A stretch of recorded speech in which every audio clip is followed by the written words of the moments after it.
Dans la nuit, tout a changé pour les élites du Burkina Faso. Leurs comptes bancaires ont été gelés, leurs propriétés confisquées et leurs déplacements interdits, tout cela sans avertissement. Cette décision administrative ne venait pas d'un simple désaveu politique, mais d'une volonté de démontrer qu'aucune personne, aussi influente soit-elle, ne pouvait échapper à la loi. Cette rupture brutale a envoyé un signal sans ambiguïté. L'État se défend et les puissants ne sont plus intouchables. Le Burkina Faso se trouve à un tournant décisif de son histoire politique. Une décision majeure a été prise. Les élites, autrefois considérées comme intouchables, sont désormais sous la surveillance de l'État. Le gel de leurs comptes bancaires et la saisie de leurs biens marquent le début d'une nouvelle ère. Ce n'est pas simplement une question de politique interne, mais une véritable rupture psychologique. Le peuple a vu son gouvernement s'attaquer à ce qui semblait inaltérable. Mais derrière cette décision se cache un enjeu de taille, la souveraineté nationale. En agissant ainsi, le gouvernement d'Ibrahim Traoré ne se contente pas de renforcer son pouvoir, il défend une vision d'un Burkina Faso indépendant, où les puissants, même ceux protégés par des réseaux internationaux, doivent rendre des comptes. Le message est clair, la nation ne sera plus dominée par des forces extérieures, ni par des intérêts internes corrompus. La population assiste à un changement d'ordre et la promesse d'une nouvelle ère commence à se concrétiser. Ce qui a commencé comme une simple décision administrative a révélé un complot beaucoup plus vaste, un réseau tissé depuis l'intérieur même de l'État. Le gel des avoirs des élites n'était pas simplement un geste symbolique, il marquait le début d'une confrontation bien plus profonde. Ibrahim Traoré, le président du Burkina Faso, a pris une décision qui a choqué la nation entière, mais qui, selon les analystes, était une réponse logique à une menace bien plus sérieuse. Les autorités ont découvert que les puissants visés par ces mesures étaient accusés non seulement de corruption, mais aussi de comploter contre la stabilité du pays. Les premiers indices ont fait surface dans les mois précédents, lorsque plusieurs figures politiques et économiques ont commencé à se manifester publiquement contre le régime. Ce n'était plus un simple jeu de pouvoir, mais une lutte pour la survie du système politique et économique du Burkina Faso. Le gouvernement a alors révélé que des transactions financières suspectes liées à des comptes offshore avaient été utilisées pour financer des activités qui menaçaient l'intégrité de l'État. En réponse, les services de renseignement ont intensifié leurs efforts pour surveiller ces individus, découvrant des preuves accablantes d'une conspiration dirigée non seulement par des acteurs internes, mais aussi par des forces extérieures. L'argent, le silence médiatique et les réseaux d'influence étrangers ont joué un rôle clé dans ce complot. Mais au-delà de l'aspect financier, ce qui a vraiment choqué la population, c'est la découverte que les figures de pouvoir qu'ils respectaient depuis des années étaient désormais perçues comme des traîtres. Cette prise de conscience a eu un impact psychologique profond, brisant la confiance du peuple dans ses élites et l'instituant dans un nouveau rôle, celui d'un peuple éveillé, prêt à défendre sa souveraineté. Ibrahim Traoré, en tant que figure centrale de ce bouleversement, a joué un rôle essentiel dès les premières étapes de la crise.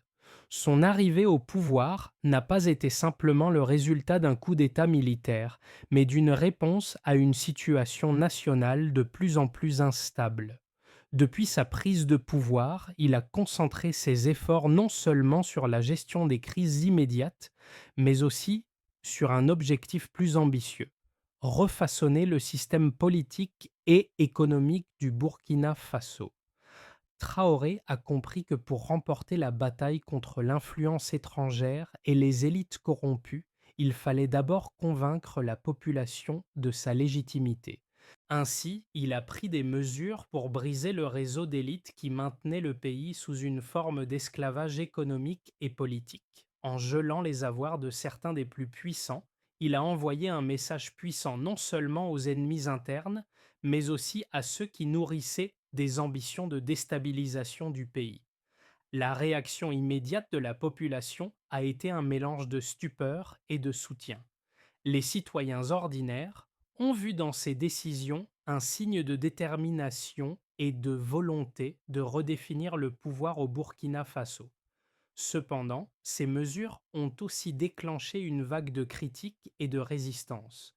Certains ont vu en Ibrahim Traoré un dirigeant autoritaire, tandis que d'autres le considéraient comme un héros de la nation. Quelle que soit l'opinion, une chose était claire, le jeu de pouvoir venait de changer et le pays ne reviendrait jamais à son état d'avant. Les événements ont évolué rapidement après la décision d'Ibrahim Traoré de geler les avoirs des élites. Ce n'était pas simplement une réponse à une crise économique, mais un avertissement sévère envoyé à ceux qui pensaient être intouchables. Dans les jours qui ont suivi, le gouvernement a intensifié ses actions. Les autorités ont commencé à mener des enquêtes sur les réseaux financiers des personnes concernées. Les premiers résultats ont révélé que ces élites avaient non seulement accumulé des richesses illégales, mais qu'elles s'étaient aussi associées à des puissances étrangères pour affaiblir l'État. Les services de renseignement ont rapidement découvert des connexions avec des acteurs internationaux, utilisant des sociétés écrans et des comptes offshore pour masquer les flux financiers. Le complot qui se dessinait n'était pas une simple tentative de corruption ou de manipulation locale, mais une tentative délibérée de renverser le gouvernement légitime du Burkina Faso. Mais cette crise n'a pas été seulement politique, elle a aussi été psychologique. La population a assisté à un tournant dans la perception du pouvoir. Pendant des années, les riches et les puissants étaient considérés comme étant au-dessus de la loi, protégés par des accords discrets et des relations internationales. Mais en un instant, cette illusion a été brisée. En gelant les comptes bancaires de ces élites, Traoré a démontré qu'aucune personne, peu importe sa richesse ou son influence, n'était à l'abri d'une prise de décision radicale. Les conséquences de cette action ont été immédiates. Le gel des avoirs a entraîné une instabilité économique, avec des retombées sur les marchés locaux, les entreprises et même les institutions financières. Cependant, cette instabilité n'a pas duré longtemps. Le gouvernement a rapidement pris des mesures pour assurer que le pays reste sur la voie de la stabilité. Traoré a renforcé son pouvoir en mobilisant la population à travers des discours qui mettaient en avant la souveraineté nationale et la nécessité de défendre l'indépendance du Burkina Faso face aux ingérences extérieures. Le soutien populaire a été un facteur clé qui a permis de maintenir l'ordre dans un contexte tendu. Les élites déchues ont réagi de manière diverse. Certains ont cherché à fuir à l'étranger, tandis que d'autres ont opté pour une résistance passive, attendant que les tensions se calment. Mais pour la première fois depuis des décennies, la société burkinabé a commencé à voir une véritable rupture. Le pays ne se contentait plus de lutter contre des forces externes, mais contre une élite nationale qui avait agi contre ses propres intérêts. L'unité du peuple burkinabé face à ce défi était palpable. En voyant leur propre gouvernement se dresser contre les puissants, les citoyens se sont sentis plus impliqués que jamais dans le destin de leur nation. La situation a également attiré l'attention des médias internationaux. Bien que certains aient critiqué l'approche autoritaire de Traoré, beaucoup ont salué sa volonté de rompre avec un passé où les élites se sentaient intouchables. Les analystes politiques ont noté que ce tournant pourrait marquer un avant et un après dans l'histoire du Burkina Faso, où les luttes internes contre la corruption et l'influence extérieure prendraient une nouvelle dimension. Les preuves accumulées au fil des enquêtes ont révélé l'ampleur du complot qui se tramait contre le gouvernement burkinabé. Selon les services de renseignement, Plus de 28 millions de dollars avaient été mobilisés pour soutenir des activités de déstabilisation à l'intérieur du pays. Cette somme colossale a été utilisée pour financer des mercenaires, acheter des armes et corrompre des officiers militaires, tout en orchestrant une campagne de désinformation dans les médias. Ces actions ont eu des répercussions profondes sur la stabilité du pays, mais les données recueillies ont aussi révélé l'impact psychologique de cette manipulation à l'échelle nationale. Le financement des opérations déstabilisatrices s'est effectué par le biais de sociétés écrans et de comptes bancaires à l'étranger, notamment dans des paradis fiscaux. Les autorités burkinabées ont découvert que ces fonds étaient transférés en petite quantité, souvent dissimulés sous des transactions légales, pour éviter d'attirer l'attention.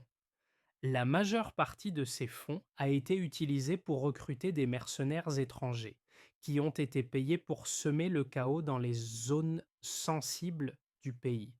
Ces mercenaires ont ensuite mené des attaques ciblées contre les infrastructures critiques telles que les bases militaires et les centres économiques dans le but d'épuiser les ressources du gouvernement et de créer une atmosphère de panique. En parallèle, une partie des fonds a été utilisée pour financer des campagnes médiatiques visant à discréditer le gouvernement.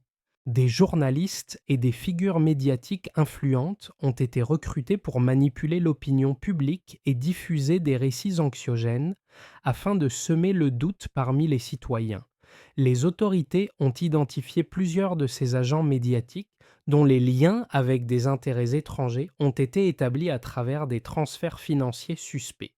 L'impact de ces manipulations n'a pas seulement été financier, mais aussi social et politique. En surveillant les comptes bancaires des personnes impliquées, les autorités ont trouvé des preuves de transactions qui indiquaient des tentatives de manipulation de l'opinion publique à travers des articles et des reportages biaisés. Ces efforts ont permis de maintenir une pression constante sur le gouvernement en incitant la population à douter de ses capacités à gérer la crise.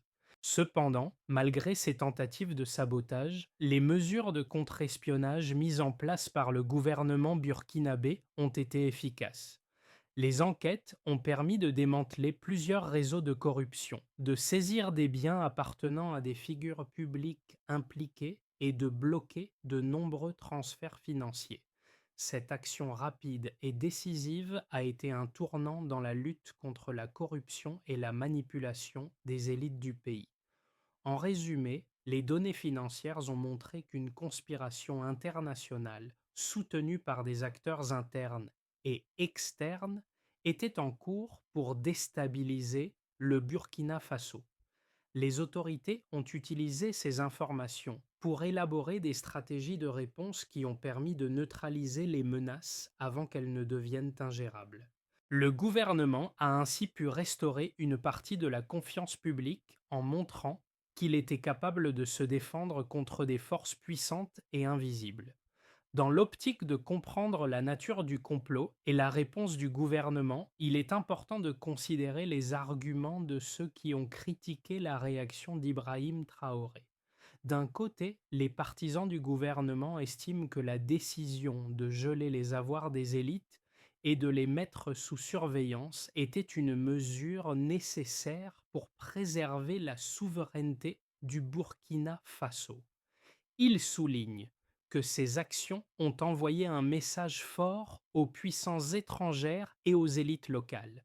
Personne n'est au-dessus de la loi et l'État est prêt à protéger ses intérêts. Selon cette vision, l'objectif n'était pas seulement de renforcer le contrôle interne, mais de montrer que le Burkina Faso ne se soumettra pas à des pressions extérieures. Cependant, les critiques avancent que cette politique risquait de provoquer une instabilité à long terme.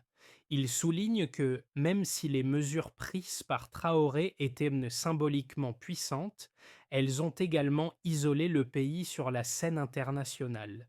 Certains analystes mettent en avant que les sanctions économiques et la manière dont le gouvernement a agi pourraient avoir des répercussions négatives sur la capacité du Burkina Faso à attirer des investissements étrangers. De plus, il existe une inquiétude croissante concernant l'impact sur les relations diplomatiques, notamment avec les pays voisins et les organisations internationales. Ces critiques estiment que la méthode de Traoré pourrait aggraver la situation en exacerbant les tensions internes et en isolant davantage le pays sur le plan international. En revanche, les partisans de Traoré rétorquent que l'isolement diplomatique temporaire est un prix à payer pour garantir la stabilité interne à long terme. Il souligne que le gouvernement a agi dans l'intérêt du peuple burkinabé en éradiquant les racines de la corruption et en mettant fin à des pratiques qui avaient permis à certains groupes d'exploitation de prospérer. En fin de compte, l'objectif ultime est de créer une base politique plus saine, moins vulnérable aux influences d'autres étrangères et plus apte à gérer les défis internes. Pour eux, la politique extérieure pourrait être réajustée après que le pays ait renforcé sa résilience interne. Ainsi, bien que les opinions divergent sur l'approche d'Ibrahim Traoré, il est indéniable que les actions qu'il a entreprises ont remodelé la dynamique interne du pays. À court terme, la lutte contre les élites corrompues et l'isolement international ont provoqué des perturbations. Mais à long terme, ces mesures pourraient permettre au Burkina Faso de renforcer sa souveraineté et de réduire sa dépendance vis-à-vis des puissances extérieures. Le Burkina Faso a franchi un point de non-retour. Lorsque le gouvernement d'Ibrahim Traoré a gelé les avoirs des élites et démantelé des réseaux de corruption interne, la rupture était totale. Le pays, autrefois paralysé par la peur et l'impunité, a commencé à émerger d'une ère de soumission silencieuse. Mais au-delà de la politique, ce qui a réellement changé, c'est la mentalité collective de la nation. Une nouvelle dynamique a pris forme, portée par un peuple éveillé, déterminé à ne plus accepter l'injustice. Ce n'était pas simplement une réaction aux manœuvres des élites, mais une réévaluation profonde de ce que signifie être citoyen dans un pays indépendant. La décision de Traoré, bien que controversée, a donné à la population une nouvelle perspective sur le pouvoir. Ce n'était plus seulement un gouvernement face à une opposition, mais une confrontation d'un peuple unifié contre un système qui avait trop longtemps agi dans l'ombre. Ce tournant a ouvert la voie à une véritable réécriture des règles politiques, sociales et économiques du Burkina Faso. Une chose était désormais claire, la peur ne serait plus la norme. Les conséquences immédiates des mesures prises par Ibrahim Traoré ont été multiples et profondes. Le pays a connu une série de répercussions politiques, sociales et économiques qui ont redéfini le paysage national. D'un côté, il y a eu une forte mobilisation populaire en faveur des actions du gouvernement. Les citoyens, auparavant résignés, ont vu dans la rupture avec les élites un acte courageux de restauration de la justice. Cette dynamique s'est manifestée par des manifestations massives dans les rues de Ouagadougou, Bobo Dioulasso et autres grandes villes, où la population a exprimé son soutien au gouvernement. Les autorités ont réussi à mobiliser la société autour de la nécessité de défendre la souveraineté du pays contre les influences internes et externes. D'un autre côté, l'impact économique a été plus complexe. Le gel des avoirs des élites et la dissolution de plusieurs réseaux d'influence ont eu des conséquences sur les investissements étrangers et les flux commerciaux. Plusieurs entreprises ayant des liens avec les élites déchues ont été touchées, et la stabilité économique du pays a été mise à l'épreuve. Cependant, le gouvernement a rapidement mis en place des mesures pour amortir l'impact de cette instabilité, notamment en renforçant le secteur agricole et en encourageant les investissements locaux. Le secteur minier, qui joue un rôle crucial dans l'économie burkinabé, a également été soutenu, bien que certaines entreprises aient exprimé des inquiétudes face à la situation politique. Sur le plan diplomatique, le Burkina Faso a dû faire face à des pressions extérieures. Plusieurs pays occidentaux, ainsi que des organisations internationales, ont exprimé leurs préoccupations quant aux actions du gouvernement et à l'avenir des relations diplomatiques. Les sanctions économiques imposées par certains partenaires ont exacerbé les difficultés internes, mais ont également renforcé la détermination de l'État à préserver sa souveraineté. Pour beaucoup, la question centrale était de savoir si ces mesures radicales finiraient par isoler le Burkina Faso sur la scène internationale ou si elles permettraient au pays de se libérer d'une influence étrangère excessive et de se reconstruire sur des bases plus solides. Sur le plan social, l'impact a été profondément ressenti. Les divisions entre les élites et la population se sont intensifiées, mais une nouvelle forme de solidarité a émergé. Les citoyens, conscients de leur pouvoir croissant, ont pris un rôle plus actif dans les affaires de l'État. Des initiatives locales ont vu le jour pour renforcer la cohésion sociale et développer des solutions endogènes aux problèmes économiques. Les autorités ont soutenu ces mouvements communautaires qui ont permis de maintenir l'ordre et de favoriser la reconstruction du pays après une période de turbulence. Au final, les actions d'Ibrahim Traoré ont modifié la perception de l'État par la population. Un gouvernement plus ferme, soutenu par une société éveillée, a montré que le pays ne se laisserait plus dominer par des forces extérieures ou des élites corrompues. L'avenir du Burkina Faso reste incertain, mais il est désormais entre les mains de ses citoyens qui ont compris qu'ils ont un pouvoir bien plus grand que ce qu'ils croyaient. Les 6 à 12 prochains mois seront cruciaux pour l'avenir du Burkina Faso et plusieurs scénarios sont possibles en fonction des choix politiques et de l'évolution de la situation interne. Le premier scénario, celui de l'optimisme, repose sur une stabilisation rapide de la situation politique et économique. Si le gouvernement continue de renforcer son pouvoir tout en parvenant à désamorcer les tensions économiques et diplomatiques, le pays pourrait commencer à sortir de la crise.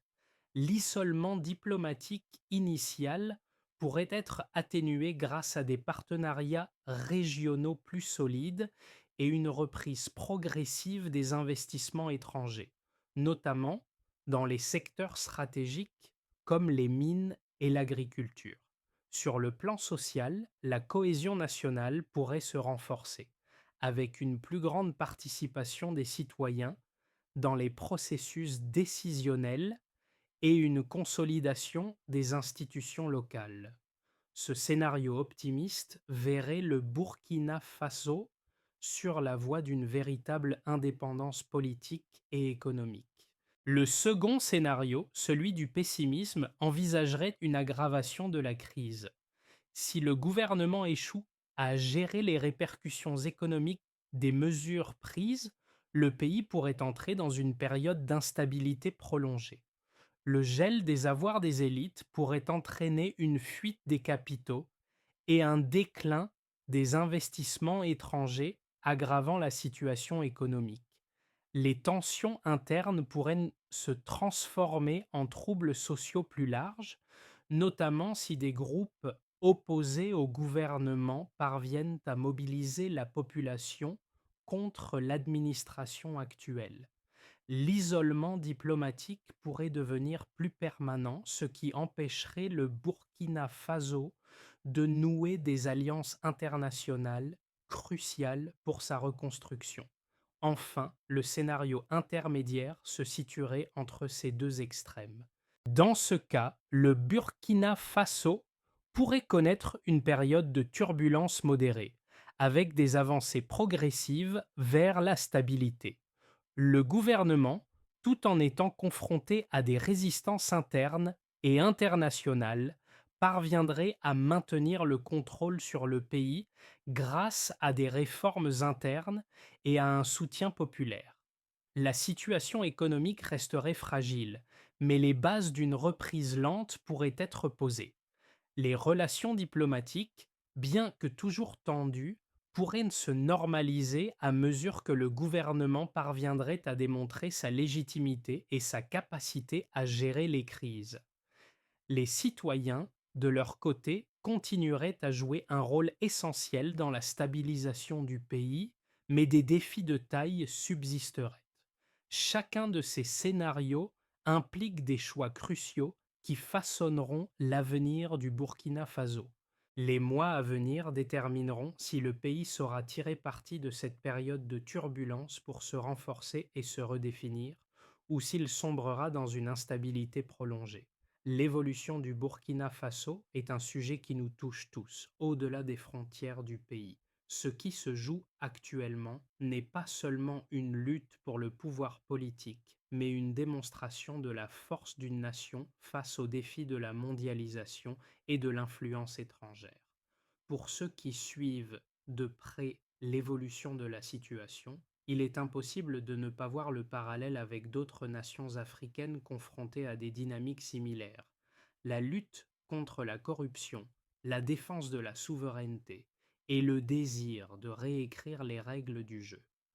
Le Burkina Faso, en cette période de turbulence, nous rappelle que chaque pays, aussi petit soit-il, a le pouvoir de prendre en main son destin. Pour la communauté internationale, les événements au Burkina Faso soulignent un message important. Les pays africains ne sont plus prêts à accepter la manipulation économique et politique venant de l'extérieur. Le soutien populaire à Ibrahim Traoré montre que, même dans un contexte de crise, les peuples peuvent s'unir pour défendre leurs intérêts. Cette leçon est essentielle car elle dépasse les frontières du Burkina Faso et résonne dans d'autres régions du monde où des luttes similaires se déroulent. Si cette dynamique réussit, elle pourrait inspirer d'autres nations à revendiquer leur indépendance vis-à-vis des influences extérieures et des élites corrompues. En fin de compte, cette crise est aussi une opportunité pour les citoyens du Burkina Faso de redéfinir leur avenir. L'engagement populaire et la prise de décision collective sont désormais au cœur du processus de reconstruction nationale. Le peuple burkinabé a montré qu'il est prêt à se battre pour un avenir plus juste, plus transparent et plus indépendant. Le Burkina Faso traverse une période de transition complexe, mais cette crise offre aussi une opportunité de réformer en profondeur le pays. Pour que le processus de reconstruction soit durable, plusieurs étapes sont nécessaires. D'abord, il est impératif que le gouvernement renforce la transparence et la responsabilité des institutions publiques. Cela inclut la mise en place de mécanismes de contrôle plus stricts pour éviter la corruption et garantir que les ressources de l'État sont utilisées de manière efficace. Une commission d'audit nationale pourrait être instaurée pour examiner les fonds publics et les investissements étrangers, garantissant ainsi la confiance des citoyens dans leurs dirigeants. Ensuite, le gouvernement doit travailler à la consolidation de l'unité nationale en impliquant tous les secteurs de la société dans le processus de décision. Des dialogues inclusifs rassemblant les groupes politiques, la société civile et même les représentants des élites déchues qui souhaitent se réhabiliter seraient essentiels pour créer un cadre de gouvernance plus participatif et inclusif. Cela permettra de renforcer la légitimité du gouvernement et de prévenir les divisions internes. Enfin, la modernisation de l'économie burkinabé devra être au cœur des priorités. Il est crucial de développer des secteurs clés tels que l'agriculture durable, l'énergie et les infrastructures, tout en veillant à ce que le pays ne devienne pas dépendant de l'aide extérieure. Le Burkina Faso doit également diversifier ses partenariats économiques, notamment en Afrique, pour réduire la dépendance aux anciennes puissances coloniales. À travers ces actions, le Burkina Faso pourra se positionner comme un modèle de résilience et de souveraineté, démontrant que même les défis les plus grands peuvent être surmontés grâce à une vision claire et un engagement collectif. Le Burkina Faso a franchi un seuil crucial dans son histoire, ce moment où les citoyens, à travers leur soutien sans faille à Ibrahim Traoré, ont montré qu'ils ne se laisseraient les plus dominer par les puissants, mais qu'ils se battent pour un avenir plus juste. En réagissant à la trahison interne et en cherchant à se libérer de l'emprise des élites corrompues, le peuple burkinabé a réaffirmé sa souveraineté de manière radicale. Cette prise de conscience collective, cet éveil populaire, est l'un des héritages les plus puissants de cette crise. Comme une flamme qui se ravive après avoir été éteinte, l'espoir d'un avenir meilleur brûle plus fort aujourd'hui qu'hier. Le pays a compris qu'il n'est plus question de se laisser diriger par les intérêts étrangers ou par une élite qui a failli à ses responsabilités. Le Burkina Faso, en ce moment crucial, s'engage sur un chemin de rédemption, et le peuple sait que chaque pas vers l'avant est une victoire. À travers ce combat, Ibrahim Traoré et les citoyens du Burkina Faso, unis dans une vision commune, ont montré qu'il est possible de redonner à un pays sa dignité et son pouvoir. Cette révolte symbolise bien plus que la défense d'un gouvernement. Elle incarne la lutte pour un Burkina Faso libre et souverain. Le Burkina Faso, à travers cette période de turbulence, nous rappelle une vérité essentielle. La véritable force d'un pays réside dans l'unité de son peuple. Alors que la situation continue d'évoluer, il est crucial que nous, en tant qu'individus et collectivités mondiales, prêtions attention à ce qui se passe dans cette nation. Chaque défi surmonté est une victoire pour la souveraineté, la transparence et l'autonomie des peuples. Le parcours du Burkina Faso offre des leçons précieuses sur la résilience face à l'injustice et à l'oppression. Pour les citoyens burkinabés, le chemin est encore long, mais la route est désormais claire. L'avenir se construit dans la dignité et la solidarité. En tant qu'observateurs, nous avons aussi un rôle à jouer. Nous devons soutenir les initiatives de paix, de dialogue et de reconstruction, afin de contribuer à un avenir où la justice sociale et la liberté sont à la portée de chaque individu. Le Burkina Faso a franchi un pas décisif. À nous de continuer à suivre son évolution et d'en tirer des enseignements pour renforcer nos propres sociétés.